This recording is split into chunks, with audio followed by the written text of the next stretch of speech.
Welcome, everybody. Today, we are sharing a truly inspiring OCD success story that's equal parts honest, hopeful, and deeply relatable. In this episode, titled as An OCD Success Story with Lydia Davies, I am so honored to bring you a conversation where we are going to bring, of course, as always, all the beautiful virtual hugs and practical strategies so that you can face your fears and live each day with courage and compassion. Lydia Davies joins us from the Sunshine Coast of Australia, which is where my grandfather used to live. She experienced OCD symptoms from a very young age, but she did not receive a formal diagnosis until adulthood. Since receiving specialized OCD treatment in 2021, Lydia has made incredible progress in her recovery. Her journey includes navigating somatic OCD, scrupulosity, just right OCD, compulsive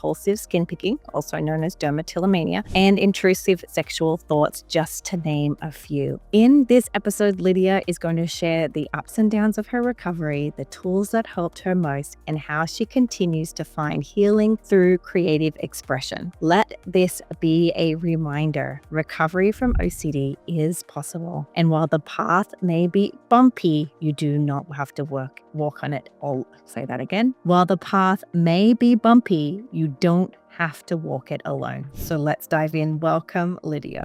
Hello. So good to be here. I'm so excited. Okay. So I am so excited to talk with you about just recovery and your experience and what worked and what was hard and what was not so hard and what was, tell me about all the bumps and all the things. So could you just share first about learning about having OCD? Where were you? What were you doing when you realized that that's what you're experiencing? Yeah. Okay. So this was about 12 years ago. I was 24 years old. I had been in a job which I loved, but I was having a lot of stress in that job. And I came to the point where I was crying at work and I had to stop the job for a while. And I was encouraged to go and see a counselor or a therapist. So luckily I went to the pastor of my church and asked, is there any therapists that you would recommend me to? And recommended me to a certain therapist called Lisa Andrews. And I went to her, and first of all,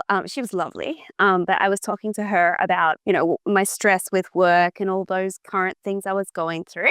So at that point, I think she believed I had just generalized anxiety disorder. At the end of the first session, I felt like, okay, there's something else I haven't talked about that I should probably mention because this is a bit weird. So probably a year or two previously, before that time, I'd gone through a time in my life where I started getting these intrusive thoughts and about kids, actually. And I was actually afraid at the time, oh my gosh, what if this means that I'm a pedophile? Or if I'm not careful, what if this means that I could turn into one if I'm not careful and if I don't handle this right? So I was getting these intrusive thoughts about kids, kind of sexual in nature. They really disturbed me because that was the last thing in the world I wanted to think about or be. And, throughout my life, I'd really valued my sexual purity. I guess that's what I called it. But, from the age of 14, back then there was a time when I was like, touching myself sexually. But at age 14, because I was so like into God and my faith, I decided, okay, I'm going to stop this. So I hadn't touched myself sexually since I was 14 years old. And then I was about 22. And, I'd been really careful not to like think lustful thoughts towards men because I am straight. And, I really tried that. And I was going pretty well. And then all of a sudden, I started getting these sexually intrusive thoughts about kids. And it horrified me. And, the more that I tried not to think about these things, the more that they would come in. So the more I tried to push the thought away, the more that it would come in. And it would, just horrify me every single time. So I went through just about probably 3 months where I was dealing with that. And it was really, really tormenting. Luckily, I think through finding this job, it was a job in sales, I really loved the job and I was able to distract myself because the job was so high stress and you had to really work to make a sale. So I distracted myself through that, and luckily these constant intrusive thoughts stopped because I was so, it's like I got another obsession. It was like not losing my job was my obsession. Yeah. Anyway, so in my first psychology session, I mentioned that right at the end. I said, a few years ago, I was getting these thoughts about kids and I don't want to be a pedophile, but I'm afraid I am.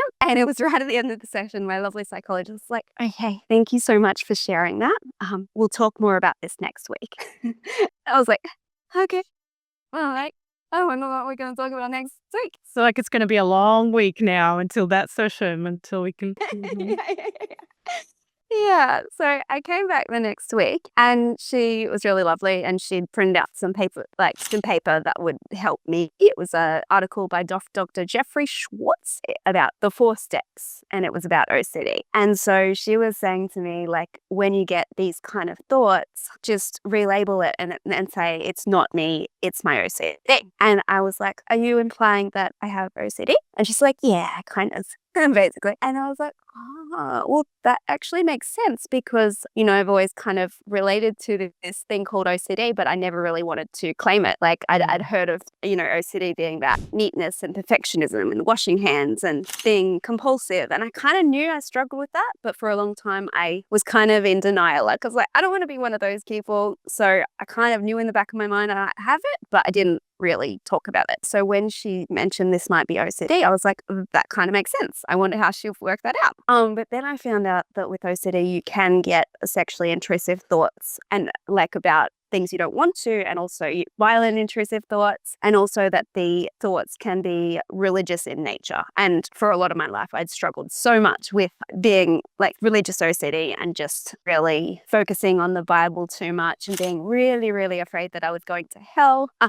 So when I found out that these things could be OCD too, and it wasn't just about neatness and hand washing, I was like, my mind was blown. I was like, wow, this is a huge light bulb moment. And suddenly almost everything I've struggled with throughout my life makes sense. There was hope that, well, I'm not actually a creep. I wasn't. I have this thing called OCD, and it's a diagnosis where it is very common to get these intrusive thoughts, and there's nothing wrong with me, and I can actually treat this and get through this. So that was huge.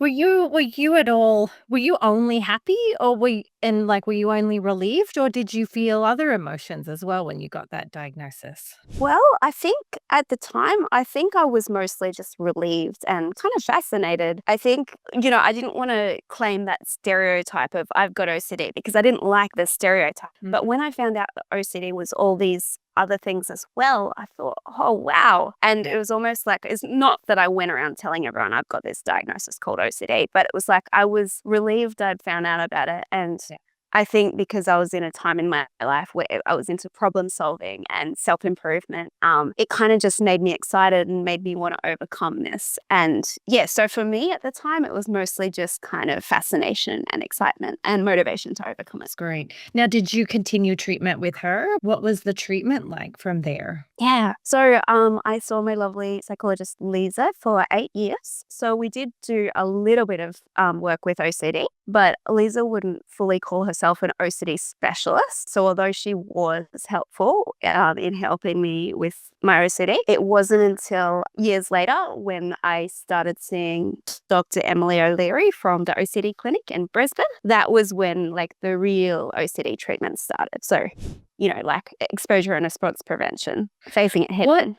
What made you decide to go for specific specialized care? Was there an increase in symptoms, or what was that like for you? I think at the time I was dealing with a lot of obsessions related to my body. So it was kind of about fears of pain and injury and permanently damaging my body. And I did have some kind of pain and injuries that I was working through, but it was kind of all consuming. Like I would put so much effort into trying to overcome this pain and injury. And for example, I would get neck pain. So at the time I'd be constantly heating up heat packs to put around my neck to, take away the pain, or I was doing compulsively stretching or just a lot of compulsive activity to try and get rid of this pain and also to fix it. And I think at the time, Lisa, she actually realized, I think we're coming to we're butting our head against the wall. I think that it might be time for Lydia to see someone else. I had seen her for 8 years, so that was lovely that she was willing to tell me that directly. But yet one of the people that she recommended was Emily O'Leary from the OCD clinic. So luckily there was a wait list, but I was able to get in much sooner than a lot of other people were able to. So I was very lucky with that. That's how I decided I need to switch to Emily. Yeah.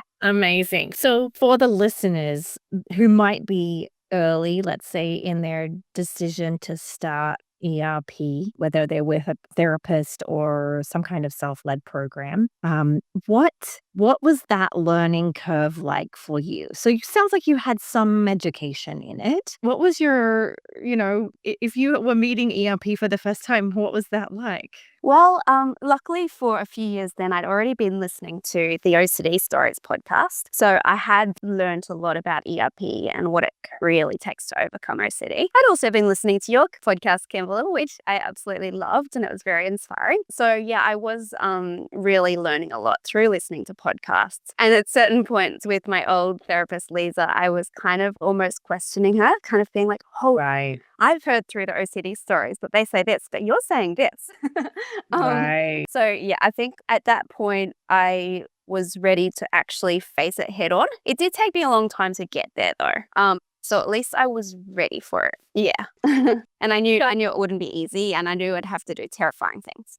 Right. So, okay. So you started ERP, and can you share a little bit about did you have to do exposures? Were you doing more response prevention? Tell us a little bit about what that looked like. I'd love also to know, was there a moment where you didn't think you could do it, and what did you do to sort of navigate that? Yeah, right. Well, there's one exposure in particular that I remember. At the time, I was really afraid that in my car I would have a car crash and that I would get whiplash, and that would, of course, ramp up my neck pain, and I'd have to struggle with that for years. So I was really afraid of getting whiplash. So Emily encouraged me that while I was driving around in my car to say aloud, I'm going to get whiplash. I'm going to have a terrible crash and get whiplash. And then she said, and if that doesn't bring too much of an anxiety response, then maybe ramp it up and say, I want to get whiplash.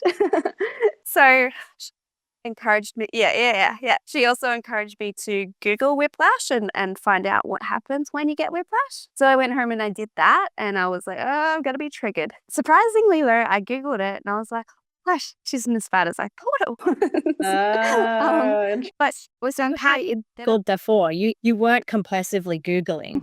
yeah, I did. That wouldn't be a good idea. Okay.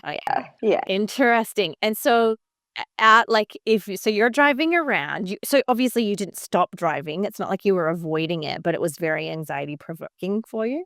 Yeah. And you were driving from the Sunshine Coast down to Brisbane, which is a little bit of a drive, were you? Oh, not to Brisbane. Sorry, I was just driving around on the Sunshine Coast. All right. So okay, I see. I understand. Yeah. And then oh, sorry, I was saying Emily over Zoom. I didn't. I understand now, because I'm from my family are in Brisbane, so I'm thinking out loud. Okay, so you're driving around in the Sunshine Coast, and you're saying, I either will get whiplash or I want to get whiplash. Yeah. What happened? What was it like for you in that moment to navigate? Was that a 10 out of 10 for you, anxiety-wise? How difficult was that? Surprisingly, it wasn't so difficult. It was a little bit uncomfortable saying it and to imagine myself getting whiplash, but surprisingly, it wasn't as hard as I thought it would be. And spoiler alert, I've never gotten whiplash. So it didn't happen. And how long did that take for you to practice that ERP? Was that something you just did once? Did you do it on repeat for how long? What was we know that with ERP, it's a lot of homework assigned activities. How long were you asked to do that for? Oh, I can't remember how long I was asked to do it for, but I think I probably did it for a few weeks. I think though it wasn't hugely triggering. It didn't take too much for me to be like, okay, I'm through this. So maybe it was lower on the exposure hierarchy. So yeah, but I did other exposures as well later down the track. There was probably some more that were much harder. Should we talk about those? Sure, please. Yeah, okay. So I think at this point I may have even stopped seeing Emily and started seeing another OCD therapist, but I'd learned about ERP and how it works and how to do it. So I kind of knew how to treat it myself somewhat. Okay, so at the time I started going to these breathwork events on the beach. And at the time I was actually really afraid of incorrect breathing technique, because I had OCD about my breathing and about breathing correctly, whatever that means, because there's so many different opinions about how to breathe. And thinking about breathing or practicing breathing techniques would just cause me anxiety. So it was easier not to do it. But then it was causing me a lot of stress and it was causing my chest to get tight and then the pain would continue, etc. So someone invited me to a breathwork event on the beach and I decided to go along. I thought it would be like, slow, deep breathing, but it wasn't. It was like different. This is the holotropic breathing technique, and it is, so they call it conscious connected breathing. So in through the mouth and out through the mouth with no pause at the top of the breath and no pause at the bottom. And so you're lying there on the beach doing that, trying to breathe into your belly and your chest. So taking a lot of breath, and it's kind of like slow hyperventilating. So it's kind of a bit like this, like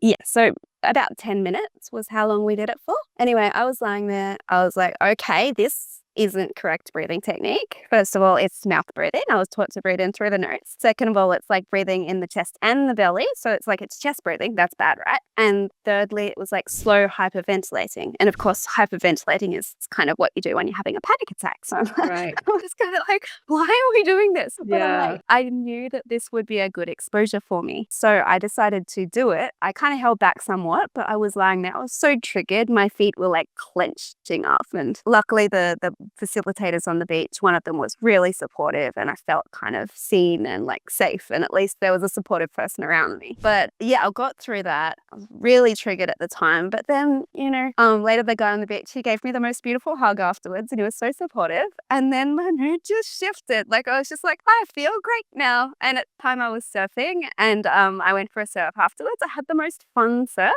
So even though that experience was really triggering, the rest of the day was awesome. So, and there is some truth in that with breath work. It kind of induces a sympathetic response. So it induces the fight or flight system. The fight or flight response in the body allows you to discharge nervous energy. And then normally when you go back to the nasal breathing afterwards, it brings you into more of a parasympathetic state and more of a meditative state. So that's part of the reason why I felt awful during the breath work. But then later I was like, oh, I feel great. Right. That's it. That doesn't always happen. I still do breath work to this day. I have a different experience every time. But so just keeping on going to those events, doing that. There was one time that I decided to go all in. So I'd been kind of holding back and not breathing too deeply.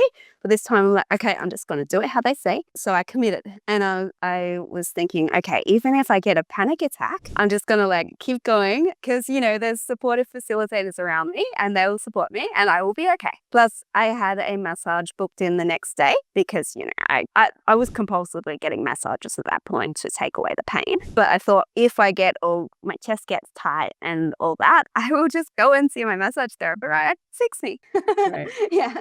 So, but I went all in and I breathed. I felt like it was like one of the most intense exposures of my life, I think. I felt like my OCD was like, get out of here. This isn't correct breathing technique. I wanted to run away. And my legs started kind of shaking and kicking a little bit because I had so much like kind of nervous energy right going through my body. And I was starting to get this thing in my hands called tetany, where the hands kind of start to seize up and it's kind of like a bit like T-Rex hands, which they tell you that can happen. You can get tingles, you can get, also I was getting tension in my temples. It kind of felt like I was wearing sunglasses, but I wasn't wearing sunglasses. It's like I was getting pressure in all different parts of my face. It was so weird. So my somatic OCD was like, what is going on? I am hurting myself. But I kept going.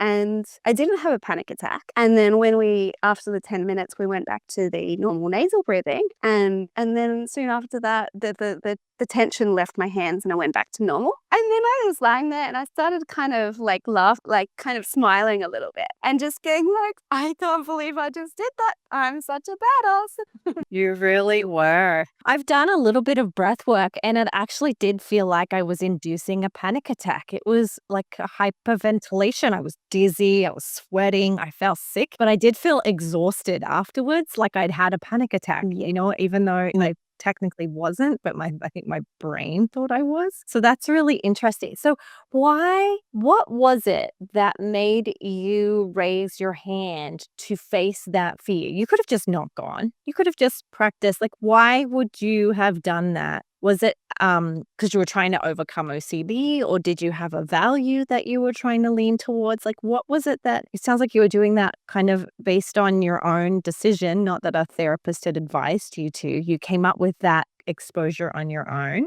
Why did you make that decision? I think at the time I realized my fear of correct breathing technique was like taking over my life. It was making it hard for me to recover from my pain issues because every time as in me being afraid of my chest getting tight would actually cause stress in itself and make my chest tight. Yeah. It was just like this vicious cycle and, I couldn't do relaxing breathing techniques because it would stress me out too much. But at that point I was just like, I think if I do this, I'm eventually going to overcome this fear of incorrect breathing technique and I will be free. So I think that's what motivated me. Also, the people from the breathwork place was super lovely, really supportive, and that made me want to come back. Like that's half of it, honestly. So the connection and the community you were also going and longing for. Yeah. Yeah, and I also found out that breath work is a great way to release difficult emotions. So, sometimes in a breathwork session, emotion would come up and I would end up crying and then I would be supported by someone and it was just a really good release. So after that, I'd be like, I feel better now. I've released that emotion. So it was kind of like therapy to me as well. But then also another fear came up. So because I've been Christian most of my life and I was taught by my parents and by, a lot of the church, like don't do anything that's like slightly spiritual that's outside of Christianity.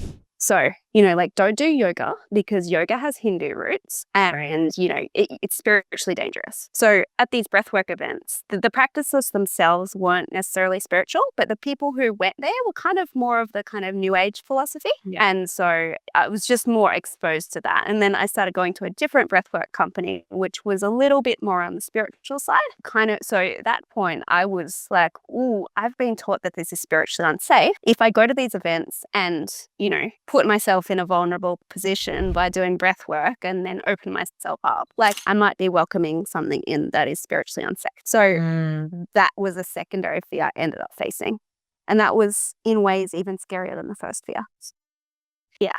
And would you say that was a part of your OCD, or was that just more religious fears you had been taught? I think it was both. It was definitely religious fears I'd been taught, but also throughout a lot of my life, for example, if I was like at the markets and there was like a store that had crystals or like, maybe like someone who's reading tarot cards or more spiritual things, I'd kind of like walk past quickly and kind of like, not get too close and maybe like pray for God to protect me because, I'd been taught that was spiritually unsafe. So yeah, there was that part of me that kind of avoided that. And also if I met someone who was a little bit more of the new age philosophy, I wouldn't easily let down my guard and just a lot of avoidance. And, I'd never done yoga. Actually, I don't think I've ever, still to this day, I haven't really done much yoga, but that's not because I don't want to. It's just because I haven't had the opportunity. But yeah. So it was both my religious upbringing and my own religious OCD and like my fear of being spiritually contaminated. Yeah. When you were getting treatment, like more specialized OCD treatment, were there any skills that they taught you that you found particularly helpful as you went through that treatment program? I think one thing that comes to mind is that my therapist taught me not to white knuckle. So when I'm doing an exposure, don't just like grit your teeth and wait for it to be over. So at the time I was actually getting the COVID vaccine because I was afraid of getting the COVID vaccine. My family was telling me it was going to kill me. And so me going to get the COVID vaccine was a huge exposure at the time. But my psychologist was kind of encouraging me to do that. But then I talked to her and said, Emily, I just feel like I'm not 100% sure I want to get the COVID vaccine, because if I go and then I end up getting a health condition, then I will be like, I want to blame you, Emily, because you made me get this COVID vaccine and I want to blame you. And I'm just kind of like planning on going, but I'm just like, just wait for it to be over. And so Emily's like, okay, I don't want you to white knuckle this. If you do get the COVID vaccine, I want you to do it mindfully. So, and if you don't want to get it, if it's not your choice, if you're not ready, don't get it. Only do it when it's purely your choice. So cancelled that appointment for the vaccine, but then later I was like, actually, I'm kind of disappointed I cancelled that appointment. I wanted to get the vaccine. So I got it, and I learned not to white knuckle and not to just grit my teeth and wait for it to be over, to do it all mindfully. And also I was doing it at my own risk. I wasn't doing it because a therapist had told me I had to. I was like, yeah, you know what? If I get an illness, or if I die, I will. Like that, I'm taking that risk. Like I will deal with the consequences no matter what that is. Yeah. I learned not to white knuckle. Yeah.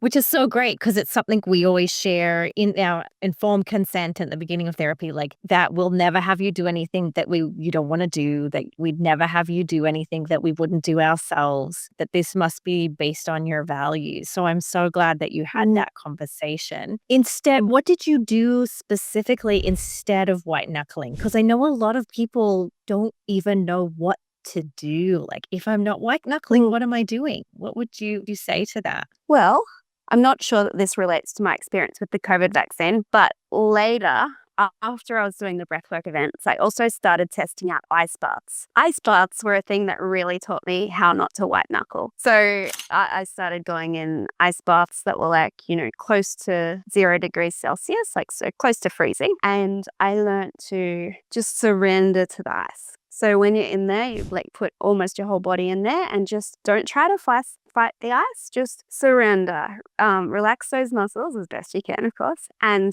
also do the slow breathing. So in through the nose for 4 seconds and out through the mouth for 8 seconds. So that's really slow breathing with a longer breath out through the mouth. So being in ice, which puts your body into a fight or flight state and tells you, you've got to get out of here. You're going to die. Stay in here. That's what the body's telling you. But if you choose to stay there and breathe through it and breathe slowly, then after about a minute, the body will adjust and be like, okay, I got this. I think I can do this. And yeah, so I at the time I was putting my hands under the ice. Nowadays, I wouldn't recommend that because I ended up getting an injury called ice burn. Anyway, long story, but I was putting my hands under the, yeah, I know. Which got an injury. Like that was your review. Yeah. Yeah, it's like ice burn is when the water inside the fingertips freezes into ice crystals. So I think that happened to me. Yeah. Anyway, that's another story. But at the time when I was facing my fears, I was putting my fingers under the ice and I was just making sure I really felt the cold in my fingertips. So I was just really feeling it, and rather than resisting it, just being like, how does it feel to be cold? Anyway, ice baths was something that really taught me to physically surrender, not white knuckle. And so nowadays when I'm facing anxiety, I'm kind of like, just pretend it's an ice bath. Yeah. And I like that because, number one, I hate ice baths, so it's not I have but I have done them. But what I love about it is you're practicing when you're not in an anxious state often, which gives you a chance to actually practice it on something other than anxiety. When I did it, it was the same as when I had to do it when I was delivering a baby, like learning how to relax your hands while trying to push every other part of your body. That taught me how to not white knuckle. Like, I thought I had done a lot of work until I had to take that class when I was having a baby. And that actually really did. Like, the not white knuckling was a huge piece for me as well. So I love that you brought that up about the ice bath, because I do agree that it does train you, like, how to not white knuckle it. Yeah, absolutely. I know I'm going to be respectful of time, but I know you and I, we've been friends for a while, and you had an experience where you shared a part of your OCD. And a lot of people ask, how to navigate sharing about your OCD. How would you, do you want to share your story, or do you want to give people advice on how to navigate the process of sharing personal details about themselves? Yeah. Yeah. So I've been lucky enough to be on 2 other podcasts now. The first one was the OCD stories, but then the second one was the 2B podcast with a friend of mine. But in that podcast, it was a non-OCD kind of podcast. It was just for the general public, I guess, maybe more of the conscious community, so more of the like breathwork crowd. In that one, he let me share my OCD story, but then I realized that maybe he doesn't fully understand what OCD is, as a lot of people don't.